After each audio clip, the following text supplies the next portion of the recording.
안녕하세요. 얼굴의 바나다 어반성형외과에서 코 성형을 담당하고 있는 성형외과 전문의 최은규입니다. 흉터의 길이는 한 2cm부터 5cm까지 다양한데 저희 병원에서는 사이의 절개창을 통해서 채취를 하고 있습니다.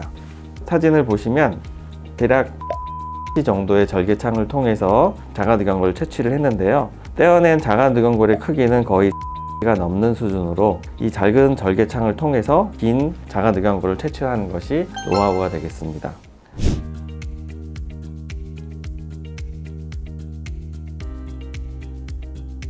네, 첫 번째는 충분한 연골이 가능하다는 점입니다. 비중격 연골이나 귀연골은 사이즈가 한정이 되어 있어서 그 연골만으로는 코 수술이 불가능한 경우가 있습니다. 이런 경우에 자가늑연골은 충분한 크기의 연골을 채취를 할 수 있기 때문에 문제없이 코 수술이 가능하고요. 콧대와 코끝을 연골로 세우길 원하는 경우에는 자가늑연골이 가장 좋은 선택이 될 수 있겠습니다.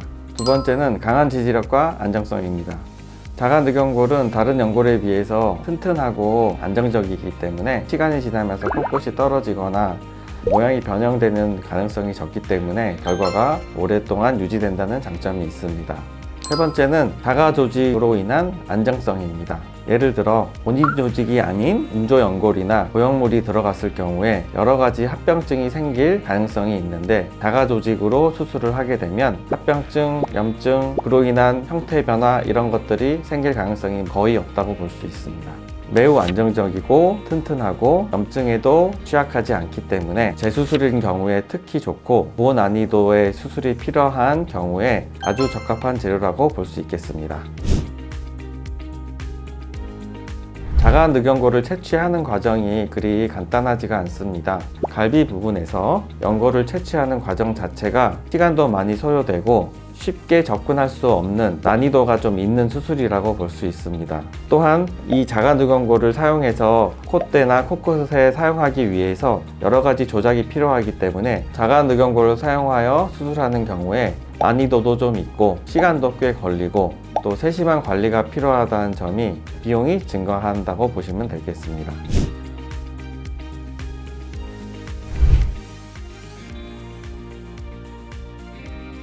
사실 뼈나 연골 자체에는 감각신경이 존재하지 않기 때문에 그리 아프지는 않는데요. 이 연골막 자체에 신경들이 있기 때문에 여기서 오는 통증이 좀 있을 수 있는데 수술 후 한 2-3일이 지나게 되면은 참을 수 있을 정도로 너무 걱정 안 하셔도 될 것 같습니다. 조직을 최소한으로 손상을 덜 입히면서 들어가는 것이 굉장히 중요합니다. 또 채취한 후에 봉합하는 과정도 세심하게 층별로 나눠서 봉합을 하여야 추후에 통증이나 여러 가지 문제점을 없앨 수 있습니다. 흉터 부분에 대해서 말씀을 드리려고 하는데요. 자가늑연골을 채취를 할 때 최소한의 절개창을 통해서 채취를 하는 것이 추후에 흉터 길이를 줄이는 데 도움이 됩니다. 흉터의 길이는 한 2cm부터 5cm까지 다양한데 저희 병원에서는 2cm에서 3cm 사이의 절개창을 통해서 채취를 하고 있습니다. 사진을 보시면 대략 2.4cm 정도의 절개창을 통해서 자가늑연골을 채취를 했는데요. 떼어낸 자가늑연골의 크기는 거의 4cm가 넘는 수준으로 이 작은 절개창을 통해서 긴 자가늑연골을 채취하는 것이 노하우가 되겠습니다. 자가늑연골을 채취하는 것이 수술자의 기술이나 숙련도에 따라서 달라질 수 있습니다. 수술 후 보통 일주일째 실밥 제거를 하게 되며 흉터의 위치는 절개하는 부위에 따라 좀 다른데 보통 가슴 밑선 혹은 옆구리 안쪽, 그래서 속옷 밑으로 숨겨지기 때문에 일상생활에서는 거의 눈이 띄지 않는 위치에 존재하고 있습니다.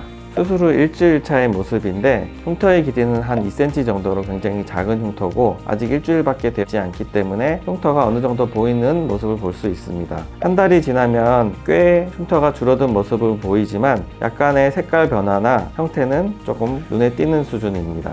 시간이 지나서 3개월에서 6개월이 지나게 되면 서서히 옅어져서 눈에 거의 띄지 않을 정도로 좋아진 모습을 볼 수 있습니다.